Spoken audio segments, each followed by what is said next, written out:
రోజు రోజుకి వాళ్ళంత రెచ్చిపోతూ ఉంటే బంగ్లాదేశ్ లో బతకలేవకుండా చేసుకుంటే ఇంకోతాడు బతకలేవకుండా చేసుకుంటే ఆ మాత్రం మనకు మాత్రం పౌరుషం లేదా? మీరు మాత్రం మనుషులు కాదా? ఆడైన మగైన మన మనుషులమే గుర్తుపెట్టుకోండి. మీ ధర్మాన్ని మీరు నిలబెట్టుకోలేనప్పుడు నపుంసకుల కంటే కూడా ప్రమాదకాలు మీరు నపుంసకులు అవ్వద్దు. పుంసాం మోహన రూపాయ అన్నట్టు అవ్వండి. లక్షల మంది పురాణాలు వింటున్నారు. ఇంకా ఎక్కువగా తయారవ్వాలి, పురాణములు వినాలి, ధర్మం కోసం నిలబడాలి.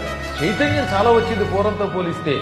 వాడు పందులు కన్నట్టు 10 మందిని కంటూ ఉంటే మీరు 3 మనుషులు కనలేరా? కనండి, కానీ 3ని పోషించండి.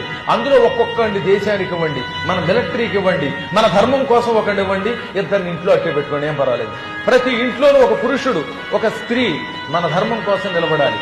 ఈ దరిద్రపు సెక్యులర్ భావాలకి తీసేయండి. ఆ రోజులు వెళ్ళిపోయాయి. అవన్నీ విని విని విని చెవులు వాచిపోయాయి. సత్యం ఎప్పటిదాకా మనం ఓ దేశం వాళ్ళకి అంటగట్టి ఉన్న దేశంలో కూడా మనం బతకలేకుండా అయిపోతున్నాం అంటే దీనికి